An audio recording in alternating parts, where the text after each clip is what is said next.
آپ اپنی عید اس کے ساتھ منانا چاہتے ہیں جس نے آپ کو محبت کی معراج پر لا کر دھکا دے دیا۔ آپ اپنی عید اس کی وجہ سے خراب کرنے جا رہے ہیں جس نے آپ کو تباہ و برباد کرنے میں کوئی کسر نہیں چھوڑی، جس نے کبھی آپ کی حوصلہ افزائی نہیں کی، جس نے کبھی آپ کی تعریف نہیں کی اور آپ کی تمام تر حوصلہ افزائی کو، تمام تر تعریفوں کو آپ کے لیے عذاب بنا کر پیش کر دیا۔ ہونا تو یہ چاہیے تھا کہ اگر کوئی آپ میں برائی ہوتی تو اس کو بھی اچھا کہہ کر اسے ٹھیک کیا جاتا، لیکن آپ کی یہ تمام تر اچھائیوں کو اس نے پس پشت ڈالتے ہوئے یہ بات کہہ دی کہ اب ابا نہیں مان رہے، اب اماں نہیں مان رہی، اب فلاں شخص نہیں مان رہا، تو اس وجہ سے ایسا نہیں ہو سکتا۔ اور پہلے وہ یہ بات کہتا ہوا نظر آتا تھا کہ اس عید کے بعد تم سے شادی کروں گا، اس رمضان کے بعد تم سے شادی کروں گا، روزوں کے بعد رشتہ لے کر آئیں گے، اور اس قسم کی مختلف قسم کی باتیں کی جاتی تھیں۔ دیکھیے، ایک بات یاد رکھیے، اگر آپ غلط ٹرین پر بیٹھ گئے ہیں تو اس کا قطعی طور پر مطلب یہ نہیں ہے کہ آپ آئندہ آنے والے اسٹیشن پر اتر نہیں سکتے۔ اگر آپ غلط بس میں بیٹھ گئے ہیں تو اس کا مطلب یہ نہیں ہے کہ آپ اپنی قسمت کو کوستے رہیے، بلکہ آپ کو دیکھنا چاہیے تھا کہ آپ نے کس بس کا ٹکٹ لیا ہے۔ یہ مختلف لوگوں نے ابھی جو سوال کیا کہ ہمیں کیسے پتہ چلے گا کہ سامنے والا شخص ہمارے لیے ٹھیک ہے یا نہیں ہے۔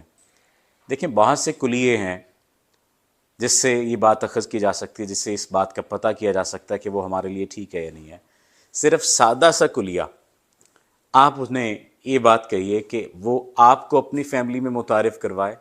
اور آپ اسے اپنی فیملی میں متعارف کروائیں۔ اگر وہ اتنے پانی میں ہوا کہ آپ کو اپنی فیملی سے متعارف کروائے اور خود کو آپ کی فیملی سے متعارف کروائے، یا آپ کو اس بات کی اجازت دے کہ آپ اپنی فیملی میں بات کریں، تو یہ واضح ثبوت ہے اس بات کا کہ وہ آپ کے ساتھ مخلص ہے۔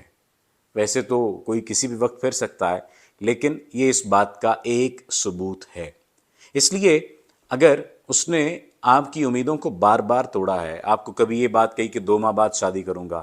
3 ماہ بعد شادی کروں گا، یا اگر کوئی لڑکی ہے اور لڑکی نے یہ لارے لگا کے آپ کو رکھے کہ تم اپنے گھر والوں کو اس دن بھیج دینا، اس دن بھیج دینا، پہلے تم یورپ چلے جاؤ پھر اپنے گھر والوں کو بھیجنا، پہلے تمہاری جاب ہو جائے پھر تم اپنے گھر والوں کو بھیجنا، تو یہ سارے کے سارے بہانے ہیں۔ ان بہانوں میں زندگی مت گزاریے، خود کو عذاب میں مت ڈالیے۔ سامنے والا شخص گیس لائٹنگ کرنا شروع ہو جائے گا، سامنے والا شخص آپ کو عذاب دینا شروع ہو جائے گا، اور آپ کو پتہ بھی نہیں چلے گا کہ وہ شخص آپ کو چھوڑ کر چلا گیا ہے، اور پھر بعد میں آپ کو پتہ لگے گا کہ آپ کے ساتھ ہوا کیا ہے۔ آپ کا شکریہ۔